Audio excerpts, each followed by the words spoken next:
Good morning everyone. Ashish classes के online platform पर सभी का हार्दिक स्वागत है, अभिनंदन है। इसी उम्मीद के साथ कि आप सभी लोग स्वस्थ होंगे, आपके परिवारजन भी स्वस्थ होंगे। इसी कामना के साथ आज के सेशन को स्टार्ट करते हैं। बेटा एक बार टाइप करके बता दें कमेंट बॉक्स में, मेरी आवाज़ आपके साथ पहुंच रही है, व्हाइट बोर्ड साफ दिख रहा है। बेटा एक बार कमेंट करें कैसे अपने सेशन को स्टार्ट करें। मैंने बताया था बेटा कि कल एक्चुअल में हमने 11th का जो बैच स्टार्ट किया था, वहाँ हमने हल्का सा एक इन्फॉर्मेशन दिया था कि एक्चुअल में हमें 11th के बैच में क्या क्या करना होता है। तो बच्चा जब हाई स्कूल से आता है उसकी अधिक जानकारी नहीं होती एक्चुअल में होता क्या है। कल हम लोगों ने बेसिक बातें बताई थी और ये बताने का प्रयास किया था कि इसमें सब्जेक्ट्स कितने होते हैं और हर सब्जेक्ट में कितनी मार्किंग होती है। इस सब कहीं ना कहीं कल चीज़ों को हम लोगों ने एक्सप्लेन करना सीख चुके थे। इसी क्रम में आज से सेशन को हम लोग स्टार्ट करते हैं। मैंने कल आपको बताने का भी ये प्रयास किया था, कोई भी न्यूज स्टूडेंट इसी में कहीं ना कहीं ऐड हो सकता है। अभी हम लोग कहीं ना कहीं मैथ्स को एक स्टेप टू स्टेप पढ़ने का प्रयास करेंगे। उसमें सबसे पहली जो प्राथमिकता हमारी ये रहेगी कि एजुकेशन क्या है ना। तो कल मैंने आपको इसके बारे में थोड़ा सा इन्फॉर्मेशन इन्फॉर्म कर दिया था और ये बताने का प्रयास किया था कि अपना एक एस्पेक्ट है, वो एस्पेक्ट ये रहता है कि सबसे पहले हमें ये पढ़ना होता है कि जो हमारा कंसेप्ट है उसको पहले हम लोग कहीं ना कहीं कॉपी करते हैं, उसके बाद कहीं ना कहीं क्वेश्चन आते हैं। ठीक उसी क्रम को आगे हम लोग फॉलो करेंगे। तो आज इसी क्रम में आज हम सबसे पहले क्या करेंगे, एजुकेशन से स्टार्ट करते हैं। सब लोगों को एक अलग से कॉपी बनानी है इस बैच में। ठीक है, देखते हैं। ये मैंने कल आपको ये बता दिया था कि यहाँ पर 5 सब्जेक्ट रहेंगे। हम लोगों ने हाई स्कूल में 6 सब्जेक्ट अध्ययन किया था, यहाँ 5 सब्जेक्ट की ओर जाएंगे आउट ऑफ 500। वहाँ हम लोगों ने 600 पूर्णांक पर बात की थी, है ना। हाँ बेटा, ओके ओके, सभी को वेरी गुड मॉर्निंग। ठीक है, वेरी गुड वेरी गुड। मैं स्टार्ट कर रहा हूँ बेटा। ठीक, स्टार्ट। देखिए बिल्कुल स्टार्टिंग से स्टार्ट कर रहा हूँ बेटा। पहली हेडिंग है शिक्षा, है ना। होता क्या है पहले हम इसको समझने का प्रयास करते हैं। अभी मैं जानबूझकर मैथ्स पर नहीं आ मैथ्स पर आऊंगा, जब हम बेसिक नॉलेज को कलेक्ट कर लेंगे तो उसके शिक्षा क्या बोला, ठीक है। इसमें एजुकेशन बोलते हैं।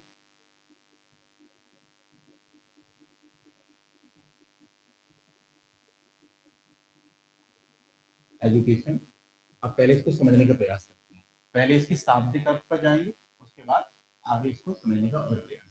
देखिए एजुकेशन क्या है, देखते हैं। जो शिक्षा शब्द है, अगर हम शाब्दिक अर्थ की ओर जाएं तो ये शिक्ष धातु से बना है। इसका वास्तविक अर्थ होता है सीखना, है ना। यानी कि और अपने जो हमारा ज्ञान है उसको हम कह सकते हैं कलेक्ट करना और उसमें और इम्प्रूव करना, है ना। तो आप ये समझ सकते हैं कि शिक्षा शब्द शिक्ष धातु से बना है। इसका अर्थ क्या होता है, कहीं ना कहीं वास्तविक अर्थ होता है सीखना। ठीक, अब इसकी परिभाषा क्या है इसके बारे में थोड़ा समझने का प्रयास करते हैं। ठीक है, शिक्षा ऐसी व्यवस्था है, एक ऐसी व्यवस्था है, एक ऐसी व्यवस्था है जिसके द्वारा व्यवस्था है जिसके द्वारा जिसके द्वारा व्यक्ति का सर्वांगीण विकास हो सकता है। व्यक्ति का सर्वांगीण विकास हो सकता है, होता है ना। मतलब ये सर्वांगीण शब्द का अर्थ है कहीं भी हर क्षेत्र में, है ना, प्रत्येक क्षेत्र में।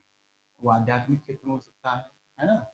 वो कहीं ना कहीं हम कह सकते हैं व्यवहारिक क्षेत्र में हो सकता है, सामाजिक क्षेत्र में हो सकता है। इन सब चीजों को हम लोग आगे एक्सप्लेन करेंगे। तो फिलहाल आप इतने समझिए, एक ऐसी व्यवस्था जिसके द्वारा व्यक्ति का सर्वांगीण विकास होता है,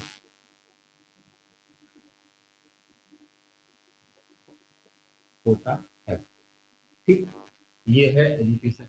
ये तो पहली परिभाषा रही। और भी डेफिनेशन है, ये अलग अलग जो हमारे कह सकते हैं फिलोसफर रहे उन्होंने अलग अलग की परिभाषाएं दी। एक और परिभाषा इसको ऐसे समझ सकते हैं, इंग्लिश में अगर आप समझने का प्रयास करते हैं समझ सकते हैं, education is that process which can change behaviour of human life. यानी कि एक ऐसी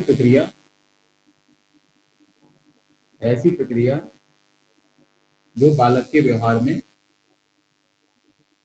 जो बालक के व्यवहार में वांछित परिवर्तन करती है। बालक के व्यवहार में वांछित परिवर्तन करती यहाँ वांछित शब्द का अर्थ ये होता है कि उसके एस्पेक्ट अलग अलग हो सकते हैं, उसके तरीके अलग अलग हो सकते हैं। ठीक है बेटा, एक ऐसी प्रक्रिया जो बालक के व्यवहार में वांछित परिवर्तन कर सकती है या करती है, परिवर्तन करती है। ठीक है, ये परिभाषा, पहली परिभाषा, इसको डेफिनेशन 1। ये बेसिकली ये परिभाषा दी है महात्मा गांधी ने, एम.के. गांधी ने, है ना। और ये परिभाषा कहीं ना कहीं वांछित स्थितियों में और भी आगे हम आगे और भी परिभाषाओं के बारे में पढ़ेंगे। तो ये परिभाषा नंबर 1 है, ये डेफिनेशन नंबर 7। ठीक, आप इंग्लिश में लिखना चाहें तो इंग्लिश में भी लिख सकते हैं। ऐसी प्रक्रिया जो बालक के व्यवहार में वांछित परिवर्तन करती है, कहलाती है शिक्षा। शिक्षा कहलाती है। अगर इसका इंग्लिश वर्जन लिखना चाहें तो इंग्लिश लिख सकते हैं। Education is that process, education is that process, that process which can change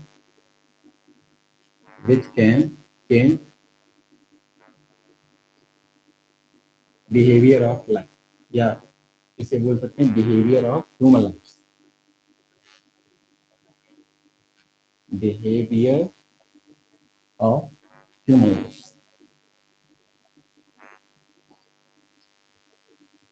okay बेटा, सब कुछ समझ में आ गया है। एक्चुअल में ये करती क्या है, अब यहाँ वांछित शब्द का आप पहले समझ लेते हैं। ऐसी प्रक्रिया है जो बालक के व्यवहार में वांछित परिवर्तन करती है। अब प्रश्न बनता है कि सर कि ये व्यवहार क्या होता है ना, ये इससे हमारा क्या तात्पर्य है। तो व्यवहार का शाब्दिक अर्थ ये होता है कि उसको हर क्षेत्र के बारे में जानकारी प्रदान करना है ना, उसको एक प्रकार से करीने से बातों को स्पष्ट करना।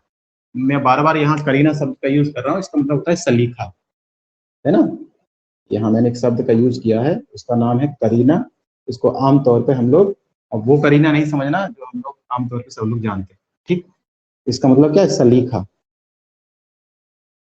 मतलब तरीका, है ना, ये समझ। ठीक, अब ये तरीका क्या क्या हो सकता है इसके बारे में थोड़ा सा स्पष्टीकरण समझेंगे। स्पष्टीकरण, एक क्लियरेशन है इसका, समझें इसको थोड़ा सा। वैसे इसको लिखने की आवश्यकता नहीं है, आपको केवल इसके बारे में आना चाहिए। ठीक, तो education is that process which can change behaviour of human lifes is called education. ठीक है, अब स्पष्टीकरण क्या है, अब वांछित परिवर्तन क्या है इसका अर्थ समझते हैं। यहाँ वांछित परिवर्तन से तात्पर्य, यहाँ वांछित परिवर्तन से तात्पर्य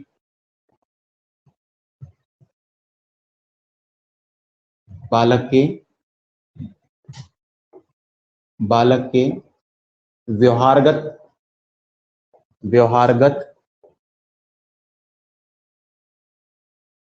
स्थितियों से है। व्यवहारगत स्थितियां क्या क्या होती हैं पहले ये समझते हैं। स्थितियों से है बेटा, आपको स्टार्टिंग से ऐसा नहीं लगना चाहिए पता नहीं हम लोग तो क्या पढ़ने जा रहे थे सर, मैथ्स पढ़ने जा रहे थे, पता नहीं सर ने कहाँ से स्टार्ट कर दिया। तो बेटा मैंने आपको बताया, जो हमारे पुराने स्टूडेंट है उस सब बात को समझते हैं। हम लोग बेसिक नॉलेज को पहले आगे बढ़ाते हैं, उसके बाद कहीं ना कहीं चीजों को एक्सटेंड करते हैं। इसी के एकदम बाद हम लोग मैथ्स की परिभाषा पर आ जाएंगे। ठीक है, समझ लेते हैं। यहाँ वांछित परिवर्तन से तात्पर्य बालक के व्यवहारगत स्थितियों से है। व्यवहारगत स्थितियों में परिवर्तन करना है, में बदलाव करना है। वो कहाँ कहाँ व्यवहार में परिवर्तन होता है, उसके चलने के तरीके में,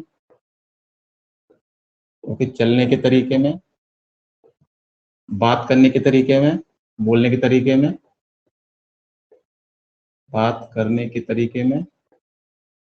आप लोगों ने ऐसा सुना होगा गांव में कि जो व्यक्ति एजुकेटेड होता है उसका बात करने का तरीका औरों से थोड़ा सा हटके होता है ना। तो ये सब चीजें हमें कहाँ से प्राप्त होती है, एजुकेशन के द्वारा प्राप्त होती है ना। बात करने के तरीके में,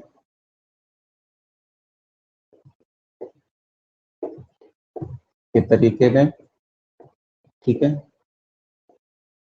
बैठने के तरीके में, आगे बढ़ने के तरीके में, यानी कि हम किसी से किन किन स्थितियों में व्यवहार कर सकते हैं, यह सब हमें कौन इस चीज के बारे में बताने का प्रयास करते हैं, वो है शिक्षा। ठीक है, तो ये सब और भी इसके एस्पेक्ट हैं, इस पर हमें एस्पेक्ट पे जाना नहीं है अभी। फिलहाल अगली हेडिंग आती है शिक्षा के ध्रुव। शिक्षा के ध्रुव मीन्स बोलेंगे pole of education, pole of education. अब ये हम लोग स्टार्टिंग से समझते हैं इस बात को, अगर कोई भी स्थिति हमारे सामने आती है वो कहीं ना कहीं किसी पर आधारित होती है ना, वो किसी पर आश्रित होती है। तो उसी प्रकार से जो शिक्षा है वो कहीं ना कहीं तीन चीजों पर आश्रित है, आधारित है। इस चीज को हम लोग एक ट्रायंगल के माध्यम से समझेंगे। इसके जो ऊपरी ध्रुव है ये सबसे, इसको बोलते हैं प्रमुख ध्रुव, ये इसका प्रमुख पोल, यह है प्रमुख ध्रुव। और ये हमेशा होता है शिक्षार्थी या बालक, इसको हम लोग यहाँ बालक कह सकते हैं। यानी इसके जो ट्रायंगल है इसके ऊपर हमें सबसे पहले बालक को रखना है। ऊपर रखने का तात्पर्य ये नहीं है कि हमें ऊपर इसके बैठा देना है, हमें इसकी हर स्थितियों का आकलन करके ही इसको पढ़ाना है। पहले हमें इसका हम कह सकते हैं अवलोकन करना है कि जो हमारा स्टूडेंट है ये मतलब हमारे द्वारा बताई गई बातों को एक्सेप्ट कर रहा है, स्वीकार कर रहा है कि नहीं कर रहा, उसके अनुसार ही हमें पढ़ाना है। ठीक है, तो ये होता है, यहाँ बालक रखते हैं और एक तरफ रखते हैं पाठ्यक्रम, इसे क्या बोलते हैं सिलेबस, और इसे बोलते हैं सह ध्रुव। ये हमारे कोपोल हैं। कोपोल मतलब प्रमुख ध्रुव ये है, उसके बाद ये पाठ्यक्रम है, उसके बाद में कहीं ना कहीं है अध्यापक, शिक्षक। ठीक है, ये शिक्षार्थी भी हो सकता है, इसे शिक्षार्थी भी बोल सकते हैं। ठीक है, यानी हमें जो अध्यापन कार्य करना है, जो हमें कहीं ना कहीं अपना जो भी हमारा प्रोफेशन है उसको एक प्रकार से पूरा करना है, तो उसको हमें इस प्रकार से करना है कि बालक की आवश्यकताओं की पूर्ति हेतु जो जो उसको डिमांड है उसके अनुसार ही हमें अध्यापन कार्य करना है, शिक्षण कार्य करना है। तो ये कहीं ना कहीं शिक्षा के ध्रुव है। ठीक, अब आते हैं, ये तो रही एक प्रकार से सामान्य बात, एजुकेशन क्या है, एजुकेशन में पोल कौन कौन से ध्रुव क्या है। ठीक है बेटा, अब हम चलते हैं कहीं ना कहीं सब्जेक्ट्स, है ना, विषय पर। ठीक, तो ये अगर मुझे लगता है आपने कॉपी कर लिया हो तो फिर आगे बढ़ा जाए। बेटा सुमित, अमित, ठीक है, एक बार कॉपी कर लें फिर आगे बढ़ेंगे। और अगली हेडिंग रहेगी विषय, सब्जेक्ट्स क्या होते हैं। जैसे विषय समझेंगे वैसे ही अपना सब्जेक्ट आ जाएगा मैथमेटिक्स। ठीक है, क्योंकि हम लोग यहाँ मैथ्स पढ़ रहे हैं। ओके,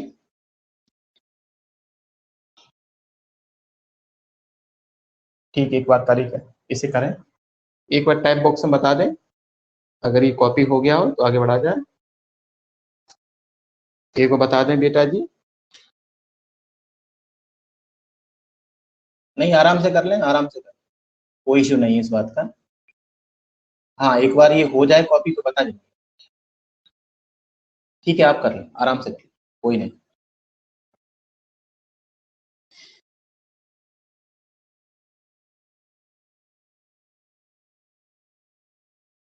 यहाँ एक और बढ़ा सकते हैं व्यवहार के तरीके।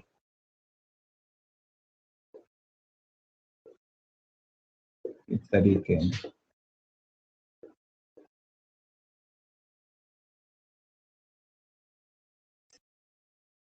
इसका स्पष्टीकरण लिख सकते हैं, अगर आप चाहो तो यहाँ स्पष्टीकरण लिख सकते हैं। इसका जो मैंने ये ट्रायंगल बनाया है, जो मैंने ये त्रिभुज बनाने का प्रयास किया, इसका अर्थ यह है कि सबसे ऊपरी हिस्से पर मैंने बालक को बिठाया, शिक्षार्थी को बिठाया। क्यों बिठाया?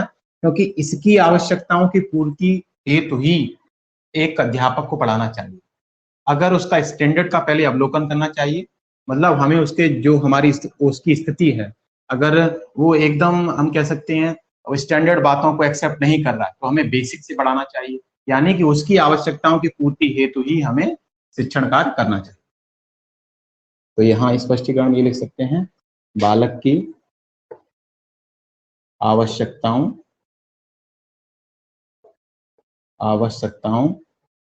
और क्षमताओं, यहाँ मैंने क्षमता शब्द इसलिए ऐड किया है क्योंकि उसकी कैपेसिटी के अनुसार पढ़ाना चाहिए। मान लो एक एक बालक हिंदी नहीं समझता, उसके सामने हम इंग्लिश मतलब एक प्रकार से फ्लो के द्वारा बोले जा रहे हैं, तो उसकी पहले हमें नीड्स को करना पड़ेगा, है ना, उसकी अप्रोच को करना पड़ेगा। जब उसकी अप्रोच हमें मालूम पड़ जाएगी उसी के अनुसार हम लोग कहीं ना कहीं वहां पर शिक्षण कार्य करेंगे। तो बालक की आवश्यकता एवं क्षमताओं के अनुसार, ये इसको लिख लो अच्छे से, क्षमताओं के अनुसार शिक्षण कार्य शिक्षक को करना चाहिए। शिक्षण कार्य शिक्षक को करना चाहिए, करना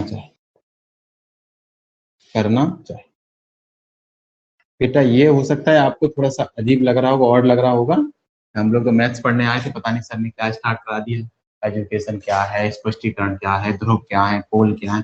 बेटा थोड़ी सी बेसिक नॉलेज है, मुझे लगता है जब हम किसी चीज को स्टार्टिंग से पढ़ते हैं तो वो अधिक बेहतर बनाने के लिए उनको बिल्कुल बेसिक से पढ़ना चाहिए। ये सब बेसिक्स है, बेसिक्स का वैसे तो कोई पूछेगा नहीं आपसे, और ना ही कोई मैथ्स का कोई भी हम कह सकते हैं जो भी स्टूडेंट होगा इन सब बातों पर इतना गौर फरमाता होगा, गौर देता होगा। लेकिन मेरी संतुष्टि के लिए और मैं अपने स्टूडेंट को एकदम बिल्कुल वेरीफाई करने के लिए मैं थोड़े से एक दिन का ये सेशन रहता है, इसमें कुछ ज्यादा समय लगता नहीं, कहीं ना कहीं सब चीजें आसान हो जाती है, थोड़ा सा अच्छा लगता है कि कोई हमसे पूछ भी सकता है कि एजुकेशन क्या है। अगर हम लोग कहीं पर पढ़ने आ रहे हैं तो आपसे कोई पूछ सकता है वहां जा रहे हैं तो क्या करने जा रहे हैं, तो हमने कैसे शिक्षा ग्रहण करने जा रहे हैं, तो आपसे पूछ सकता है कि व्हाट इज द एजुकेशन, तो आपका एक ही जवाब रहेगा, एक ऐसी प्रक्रिया है जिसके द्वारा व्यवहार में परिवर्तन होता है। अब वह जो उसके आस्पेक्ट अलग अलग हो सकते हैं, है ना। तो ये सब चीजों को एक बार कन्वे कर लेते हैं, फिर आगे हम लोग आज सब्जेक्ट के बारे में पढ़ेंगे, और वैसे ही अपना सब्जेक्ट आ जाएगा मैथमेटिक्स। ठीक है बेटा, ठीक है, ओके। जो पुराने स्टूडेंट है उनको बताने की आवश्यकता नहीं, ठीक।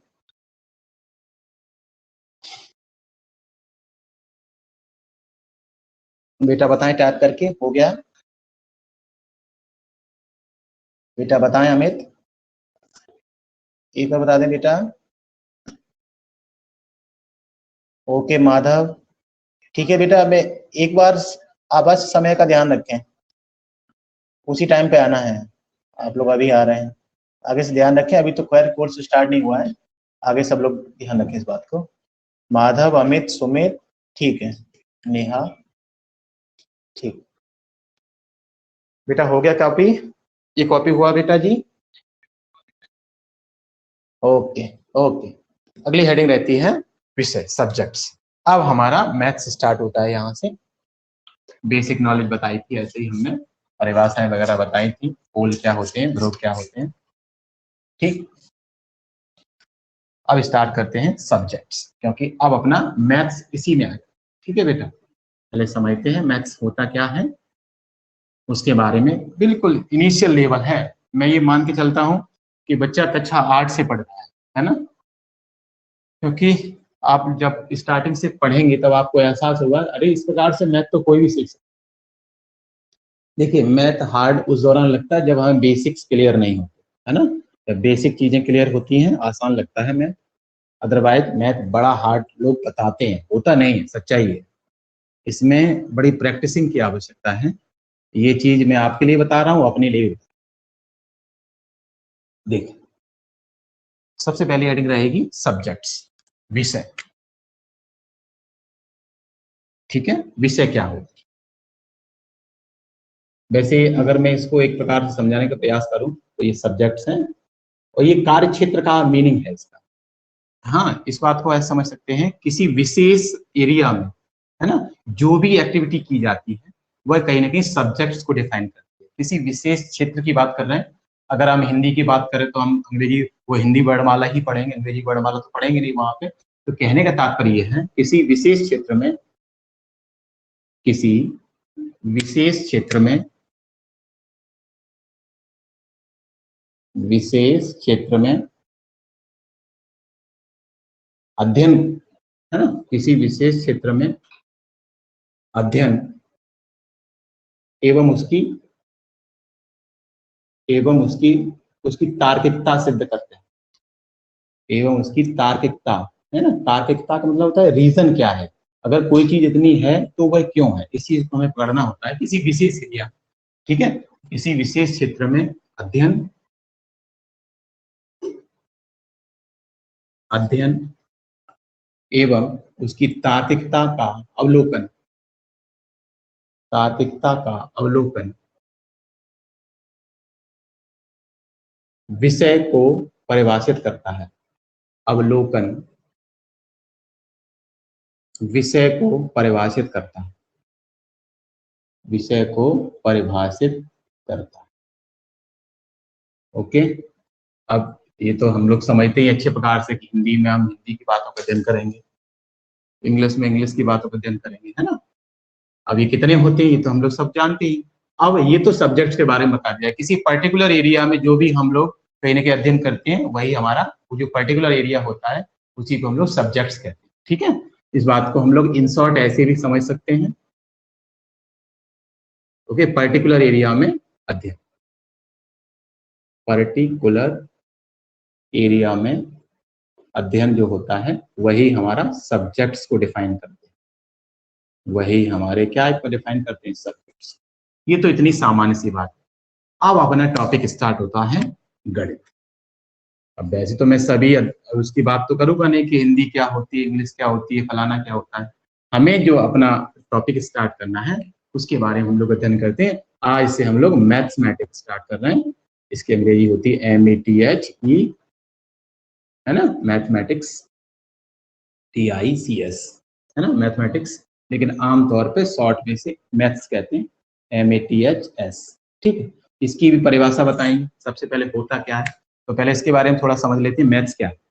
ओके, मैथ्स एक ऐसा विषय है इसमें द्वारा संसार के सभी कार्य संचालित, यानी संसार में होने वाली हर एक्टिविटी, है ना, संसार में होने वाली जो भी क्रियाविधि है वो कहीं ना कहीं मैथ्स के एरिया में होती है ना। वो कैसे होती है, अब प्रश्न बना के सर आपने तो ये परिभाषा बता दी, इसका अर्थ क्या है।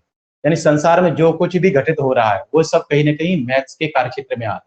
क्यों आ रहा है, ये इस बात को समझने का प्रयास करो। पहले परिभाषा लिखेंगे तो इसको समझेंगे। ऐसा विषय, ऐसा विषय जिसके द्वारा, जिसके या जिसमें लिख सकते हैं संसार का या संसार में होने वाली, है ना, संसार में होने वाली प्रत्येक क्रियाविधि शामिल होती है, प्रत्येक क्रियाविधि शामिल होती है, प्रत्येक क्रियाविधि क्या होती है, शामिल होती है, वह कहलाता है कहीं ना कहीं मैथ्स, शामिल होती है ना। संसार में हर छोटी बड़ी जो भी एक्टिविटी है वो कहीं ना कहीं मैथ्स के दायरे में होती है, रेंज में होती है। जैसे मैं उदाहरण दूं, मेरे पास, अच्छा उस चीज को छोड़िए, पहले समझिए हमारे हाथ में कितनी अंगुलियां हैं, 5। सर एक हाथ में, अगले हाथ में फिर 5 है। तो ये कैसे मालूम पड़ रहा है, ये सब काउंट करके मालूम पड़ रहा है ना। हमारे पास हमारी गाय 5 लीटर दूध देती है, तो ये 5 लीटर क्या अमाउंट है, कहीं ना कहीं ये कहीं क्या है, ये मैथ्स का एरिया है। अच्छा, एक बात और प्रश्न कर सकते हैं कि ये पंखा है, इसमें जो भी पंखड़ियां हैं वो कितनी है, काउंट करके बता सकते हैं। हम ऐसे समझ सकते हैं कि ये शर्ट हमने 228 रुपए खरीदी, इसमें 1-1 रुपए 228 बार आ रहा है। इसका मतलब ये सब जो कुछ भी घटित होता है संसार में, इस चीज को ब्रॉड स्तर पे ऐसे भी समझ सकते हैं कि जो हमारी पृथ्वी है, जो हमारी अर्थ है, वो कहाँ से कहाँ घूमती है, मतलब पश्चिम से पूरब की ओर घूमती है ना। तो अब इसकी स्पीड क्या है, इसकी जो रेडियस क्या है, उसका भार क्या है, उसका व्यास क्या है, उसकी जीवा क्या है, यानी संसार में जो कुछ भी घटित हो रहा है, जो भी मैं बोल पा रहा हूँ, ये भी मैथ्स के द्वारा ही है ना। यानी संसार में हर छोटी बड़ी एक्टिविटी जो भी होती है वो कहीं ना कहीं मैथ्स के कार्यक्षेत्र के द्वारा ही होती है। ओके, हमारे पास कितने बीघा खेत है, उन्होंने कहा कि सर हमारे पास 2 बीघा खेत है। अब 1 बीघा में कितने वर्ग फीट होते हैं, तो हमारे बच्चा बताता है 8711 वर्ग फीट होते हैं। फिर हम ये पूछ सकते हैं कि 1 फीट में कितने इंच होते हैं, 12 इंच होते हैं। फिर 1 इंच में कितने सेंटीमीटर होते हैं। ये सब जो कुछ भी घटित हो रहा है वो कहीं ना कहीं मैथ्स के द्वारा ही घटित हो रहा है। यानी मैथ्स ही एक ऐसी स्थिति को डिफाइन करता है। आप यहां तक समझ सकते हो, एक प्रसिद्ध जो गणितज्ञ थे सर जेम्स जीन्स, उन्होंने ये बता दिया कि जो पूरा होल यूनिवर्स है, जो हमारा पूरा ब्रह्मांड है, वो कहीं ना कहीं मैथ की ही देन है। अगर उन्होंने तो यहां तक कह दिया था, अगर मैथ ना होता तो इस ब्रह्मांड की परिकल्पना यानी जो कल्पना करना भी संभव नहीं था। तो उन्होंने अपने स्तर से परिभाषा दी। अब एक बच्चा ये सोच रहा होगा कि सर हर हर अध्यापक अपने सब्जेक्ट्स को ऊपर बताने का प्रयास करता है, तो बेटा मैं इस चीज को नकार देता हूँ। देखिए जो सच्चाई है वो सबके सामने है। आप घर से कितने किलोमीटर चल के आ रहे हैं? 3 किलोमीटर चल के आ रहे हैं।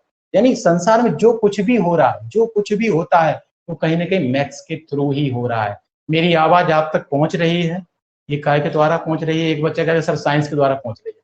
मैं मानता हूँ साइंस और मैथ एक दूसरे के पूरक हैं, कॉम्प्लीमेंट्री हैं। इस बात को हम अच्छे प्रकार से और आगे समझेंगे। अभी फिलहाल आप ये समझिए कि संसार में होने वाली हर छोटी बड़ी एक्टिविटी कहीं ना कहीं मैथ्स के होती है, मैथ्स के द्वारा होती है।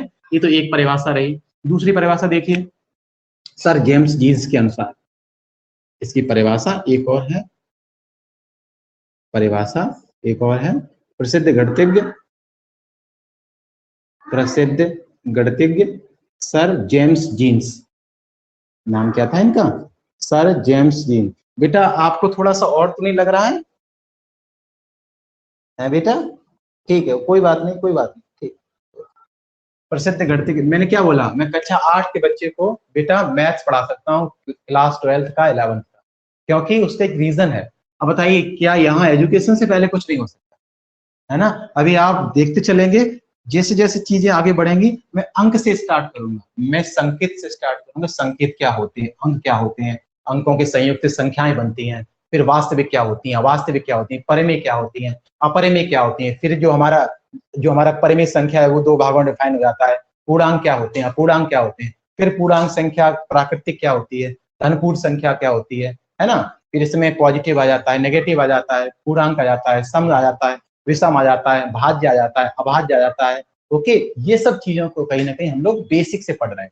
अब ये मान के चल रहा है कि हमारा बच्चा कुछ भी नहीं जानता है, और ये मान के चल रहा है एक न्यू स्टूडेंट पढ़ने जा रहा है मैथ को, तो वो किन किन परिस्थितियों में पढ़ेगा, उन सब चीजों को हम लोग अध्ययन करने का प्रयास कर रहे हैं। तो मैंने एक परिभाषा तो ये बता दी, यानी कि ऐसा विषय जिसमें संसार में होने वाली प्रत्येक क्रियाविधि शामिल होती है, वो कहीं ना कहीं मैथ्स होता है। दूसरी परिभाषा कहता है प्रसिद्ध गणितज्ञ sir James Jeans, sir James Jeans के अनुसार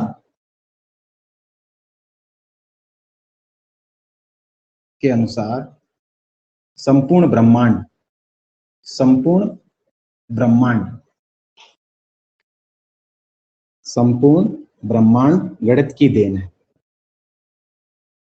गणित की देन है। आप लोगों ने शायद ये सुना हो कि इतनी आकाश गंगाएं हैं, एक आकाश गंगा से वहां तक की दूरी इतनी है। यानी ये सब चीजें जो भी ब्रह्मांड में कहीं ना कहीं एक्टिविटी हो रही है, पूरे यूनिवर्स में जो जो एक्टिविटी हो रही है, वो सब मैथ का ही रिजल्ट है। अगर मैथ ना होता तो ब्रह्मांड की कल्पना करना भी संभव नहीं था, उन्होंने यहाँ तक भेज दिया। अब ये बोला है, उसका एस्पेक्ट अलग हो सकते हैं, लेकिन हम लोग मैथ्स पढ़ रहे हैं तो मैथ्स को ही सर्वोपरि मानेंगे, ठीक है। अब ये हो सकता है जब आप साइंस पढ़ने जाएं, फिजिक्स पढ़ने जाएं, तो वो साइंस को ही सर्वोपरि मानेंगे। इंग्लिश वाला कहता है कि हाँ इंग्लिश को ही मतलब सर्वोपरि मानते हैं। तो कहने का तात्पर्य जिस क्षेत्र से आदमी जुड़ा होता है उसी को वो सर्वोपरि मानता है। लेकिन फिलहाल हम किसी सब्जेक्ट की बुराई नहीं कर रहे हैं, हर एक सब्जेक्ट अपने आप में महत्वपूर्ण है, हर एक की वैल्यू अपनी जगह स्थित है। ऐसा नहीं है कि सब कुछ मैथ ही है ना, लेकिन एक्चुअल में हम लोग अभी मैथ्स पढ़ रहे हैं तो इसी के बारे में अध्ययन कर रहे हैं। तो संपूर्ण ब्रह्मांड गणित की देन है, ठीक है, ये उन्होंने परिभाषा बताई। ये तो रहा परिभाषा और स्ट्रक्चर। अब आते हैं मैथ की जो प्रकृति है, मैथ एक्चुअल में करता क्या है। तो सबसे पहले हेडिंग रहेगी मैथ की प्रकृति, मैथ की प्रकृति, इंग्लिश में लिखेंगे nature of mathematics, nature of mathematics.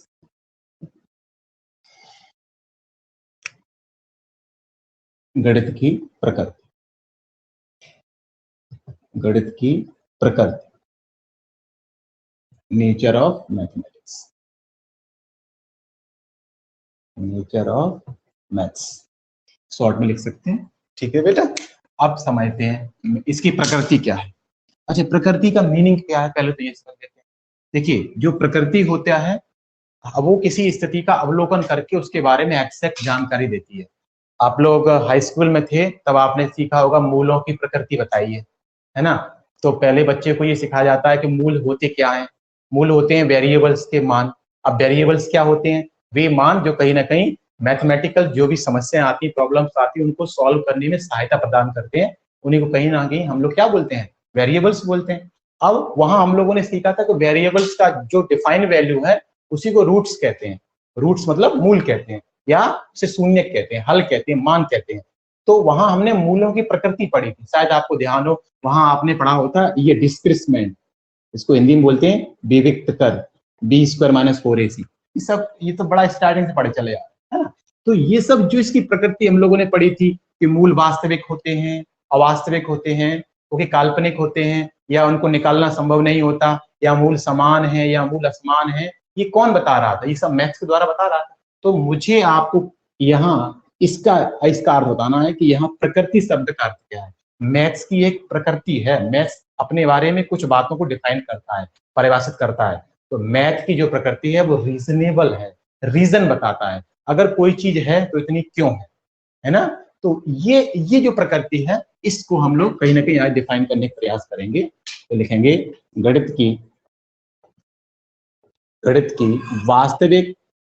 की वास्तविक जो प्रकृति है वो तार्किक है। गणित की वास्तविक प्रकृति ओके तार्किकता को व्यक्त करती है। अब ये तार्किकता क्या होती है? रीजन क्या है? आप लोगों ने जो लोग कंपटीशन की तैयारी करते हैं वहां एक यही टॉपिक होता है, तार्किक बौद्धिक क्षमता का विकास करना, मतलब उसको पेन की स्केल करना। तो वहां एक ये टॉपिक होता है रीजनिंग, है ना। तो वहां हमें उस चीज को समझना नहीं है, फिलहाल आपको ये समझना है। कोई आपसे पूछ सकता है कि आप क्या पढ़ने जा रहे हैं? मैथ्स पढ़ने जा रहे हैं। तो पहले तो आपसे क्या पूछेगा? परिभाषा पूछेगा, तो आप जवाब दे देंगे कि मैथ्स एक ऐसा सब्जेक्ट है इसमें संसार में हर छोटी बड़ी जो क्रियाविधि होती है वो सब मैथ्स के थ्रू होती है, मतलब उसके दायरे में, रेंज में आती है, ठीक है। अब अगला क्वेश्चन तुमसे कर सकता है कि मैथ की जो प्रकृति है वो कैसी है, तो आप बताओगे ये तार्किक प्रकृति को व्यक्त करता है, रीजन बताता है। अगर 2 धन 3 5 होते हैं तो 5 होने का रीजन क्या है ना। 2 गुणे 3 6 होते हैं तो उसका 6 होने का रीजन क्या है। तो हम कह सकते हैं गणित की वास्तविक प्रकृति रीजनेबल है, रीजन को बताती है ना। क्या बताती है? प्रकृति तार्किकता को स्पष्ट करती है। सबको समझ में आ गया होगा। आज हम लोगों ने सबसे पहले सब्जेक्ट्स पढ़े, सब्जेक्ट्स के बाद मैथ्स क्या होता है वो पढ़ा, उसके बाद क्या पढ़ रहे हैं? मैथ्स का नेचर कैसा है ना, इसकी प्रकृति कैसी है। तो आज हम समझ गए इसकी प्रकृति कहीं ना कहीं रीजन को बताती, तार्किकता को स्पष्ट करती, ठीक है। इतनी बातें क्लियर हो गई। अब बढ़ते हैं थोड़ा सा, है ना। तो अब इसमें बढ़ते हैं गणित के क्षेत्र। अगली हेडिंग आएगी गणित के क्षेत्र। अब देखना बेटा, ये सब बातें अगर आप सामान्य स्टूडेंट को समझाएंगे या अगर कोई सामान्य व्यक्ति इन सब चीजों को समझेगा तो सोचेगा ये क्या मास्टर पढ़ा रहा है ना। मैथ्स में तो हम तो a+b का होल स्क्वायर से स्टार्ट करते हैं, डायरेक्ट स्टार्ट कर देते हैं, प्लस हो जाता है, माइनस हो जाता है, वर्गमूल हो गया, इसका ये घनमूल निकाल लिया। तो ये हो सकता है, वो भी उनका भी एस्पेक्ट सही। देखिए कोई आदमी कभी गलत नहीं हो सकता, मतलब कभी गलत होने का तात्पर्य मेरा ये है कि उसके एस्पेक्ट अलग हो सकते हैं, उसकी अप्रोच अलग हो सकती है, उसकी सोच अलग हो सकती है, लेकिन हर आदमी कहीं ना कहीं अपने आप में सही होता है, ऐसा समझिए। तो हम लोग मैथमेटिक्स के एरियाज पढ़ रहे हैं। तो अगली हेडिंग रहेगी area of maths. Area of maths, ठीक है बेटा। देखते हैं गणित के एरियाज क्या। गणित के जो क्षेत्र होते हैं वो कहीं ना कहीं गणित के क्षेत्र, यहां लिखेंगे सामान्य रूप से गणित के निम्न क्षेत्र हैं। सामान्य रूप से गणित के निम्न क्षेत्र हैं।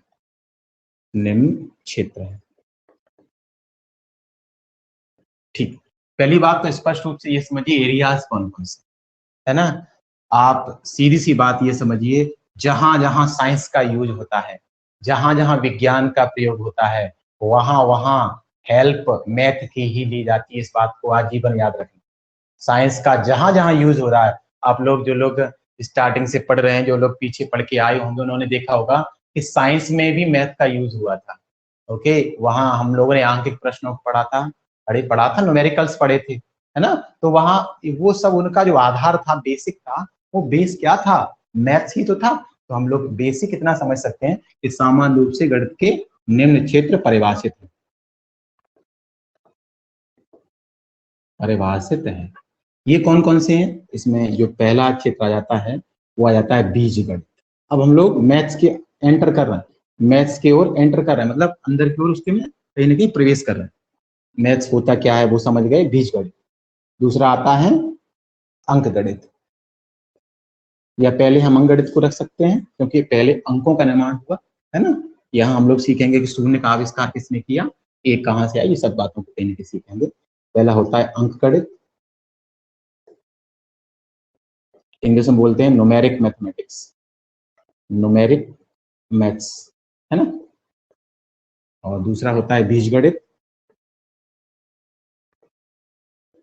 इसको ब्रांचेस भी बोल सकते हैं, शाखाएं भी बोल सकते हैं, ठीक है, एरियाज की। बीजगणित, इसको अलजेब्रा बोलते हैं। और ये कहीं ना कहीं रेखा क्या है, इसे बोलते हैं जियोमेट्री, जियोमेट्री, ठीक है। तो ये सब एक बार कॉपी कर लें, फिर आज हम लोग अंक किसे कहते हैं पहले हम ये समझेंगे। हम आपको वहां बताएंगे कि मैथ्स की वह शाखा इसके अंतर्गत अंकों पर ऑपरेशन करते हैं। ऑपरेशन शब्द का अर्थ यहाँ संक्रियाओं से है, ठीक है, वो वाला ऑपरेशन नहीं जो हॉस्पिटल में होता है, ठीक है। हम अंकों पर ऑपरेशन करते हैं, अंकों को जोड़ना, घटाना, गुणा करना, वर्गमूल लेना, एलसीएम लेना, एचसीएफ लेना, ठीक है। ये सब चीजें ऑपरेशन जब हम कहीं ना कहीं अंकों पर करते हैं तो वह गणित की शाखा अंगणित कहलाती है। और जब ऑपरेशन हम बीजी राशियों पर करते हैं, अब बीजी राशियां क्या होती है इन पर हम अध्ययन करेंगे अभी। या वहां हम लोग ये सीखेंगे राम की आयु उसके पुत्र की आयु से 5 वर्ष अधिक है तो राम की आयु को x मानते थे, पुत्र की आयु x+5 या x-5 हो जाती थी। तो कहने का तात्पर्य मेरा ये है, जब कहीं ना कहीं अंकों पर आधारित जो भी ऑपरेशन होते हैं, संक्रियाएं होती हैं, वह कहीं ना कहीं इसमें आती है न्यूमेरिक मैथमेटिक्स। ओके, तो ये न्यूमेरिक मैथमेटिक्स क्लियर हो गया। उसी प्रकार बीजगणित, उसी प्रकार रेखागणित, तो इन पर अध्ययन करेंगे। एक बार इसे कॉपी कर फिर आगे, एक बार कॉपी कर लें और जहां चीजें ना समझ में आए वहां एक बार दोबारा से इसमें टाइप करके पूछ सकते।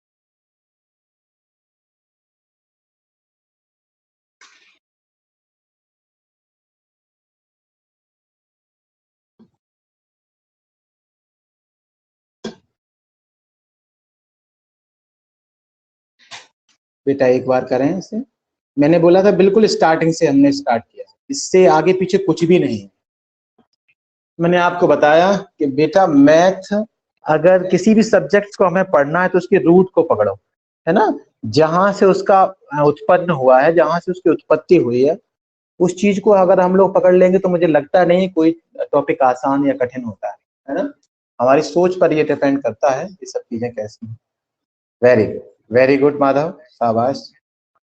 देखिए मैंने आपको उस दिन भी बताया था, आज फिर बता रहा हूँ बेटा, जो भी आपके फ्रेंड सर्कल हैं, जो भी आपके रिलेटिव्स हैं, संबंधी हैं, अगर वो क्लास 11th में मैथ्स पढ़ना चाहते हैं तो इसी बैच के साथ सबमिट हो सकते हैं, ऐड हो सकते हैं, इनरोल हो सकते हैं। मैं ऑफलाइन क्लास 20 तारीख से पहले स्टार्ट कर दूंगा, हो सकता है 20 तारीख तक स्टार्ट कर दूं, उस दौरान तक मैं ऑनलाइन पढ़ाऊंगा बेटा, ठीक है बेटा। अभी चीजें सामान्य हुई हैं लेकिन उतनी सामान्य नहीं हुई है जो ऑफलाइन क्लास पढ़ाया जाए, है ना, क्योंकि अपने यहाँ जो एसडीएम वगैरह होते हैं वो कहीं ना कहीं इन चीज को बार बार देखने का प्रयास करते हैं। तो उन सब चीजों से बचाव के लिए 20 तारीख तक मैं ऐसे ही पढ़ाऊंगा, 20 तारीख के बाद कहीं ना कहीं मैं ऑफलाइन क्लास स्टार्ट कर दूंगा। हाँ, एक बात मैं आपको ये बता रहा था कि अगर कोई भी स्टूडेंट, न्यू स्टूडेंट इसमें ऐड होना चाहता है तो बिल्कुल बेसिक लेवल है, बिल्कुल बेसिक लेवल, इससे पहले मुझे लगता नहीं कुछ होता है और शायद आपको भी नहीं ऐसा लगता हो कि सर इससे पहले कुछ हो सकता है, ठीक है बेटा। यहां से मैथ इनिशियल लेवल है, बिल्कुल इनिशियल लेवल। एक सामान्य बच्चा कक्षा 8 का स्टूडेंट भी मैथ्स को पढ़ सकता है, लेकिन उसका जो एस्पेक्ट रहेगा, जो अप्रोचेस रहेंगी, वो अप्रोच इसके अनुसार ही रहेंगी जो जो मैं उसको कन्वे करा रहा हूँ उसको एक बार पे जाके दोबारा देखना, ठीक है बेटा। तो आप उन्हें इन्फॉर्म कर सकते हैं, उनको बता सकते हैं कि सर ने 11th का बैच स्टार्ट कर दिया है, बड़ा रीजनेबल प्राइस में हमने कहीं ना कहीं ये इनिशिएशन उठाया है, तो आप उन्हें इन्फॉर्म कर सकते हैं। और दूसरा एस्पेक्ट इसका ये भी है कि हाई स्कूल का बैच हमारा पहले से मतलब चल ही रहा है, कन्वे हो रहा है, वो सुबह 6 से 7 है, उसमें 2 चैप्टर फिनिश हो चुके हैं, कल से तीसरा चैप्टर उसमें शुरू होगा। तो कोई भी न्यू स्टूडेंट तुम्हारा भाई बहन है या तुम्हारे और भी किसी संबंधी का कोई भी कह सकते हैं स्टूडेंट है, उनको आप बता सकते हैं, ठीक है। हाई स्कूल का बैच सुबह 6 से 7 है, उसमें 2 चैप्टर पूरे फिनिश हो चुके हैं, तीसरा चैप्टर कल से शुरू हो रहा है। अब एक प्रश्न ये बनता है कि सर 2 चैप्टर फिनिश हो गए तो वो कैसे हो पाएंगे? वो सभी रिकॉर्डिंग फॉर्म में उपस्थित, ठीक है। और फिर भी अगर बातें नहीं समझ में आएंगी तो मैं एक दिन के अलग से उनको ऑफलाइन भी पढ़ा दूँ, ठीक है बेटा। इसी प्रकार से इंटर का बैच मेरा चल रहा है, सुबह 7 से 8 चल रहा है बेटा।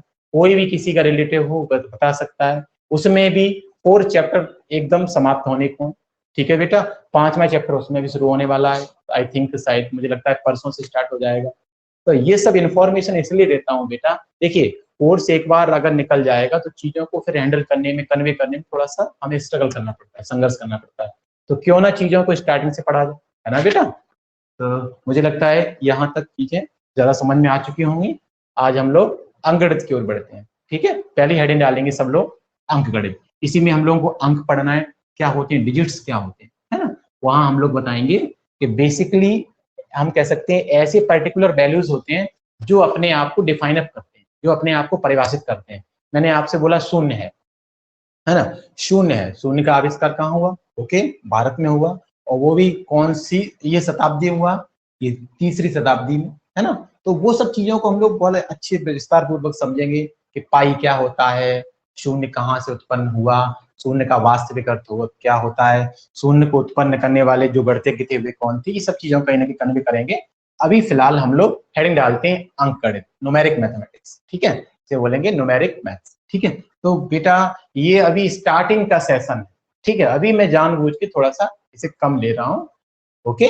जैसे ही कन्वे हम कह सकते हैं थोड़े से स्टूडेंट ऐड हो जाएंगे तो हम बिल्कुल इसको एक प्रकार से विधिवत स्टार्ट कर देंगे।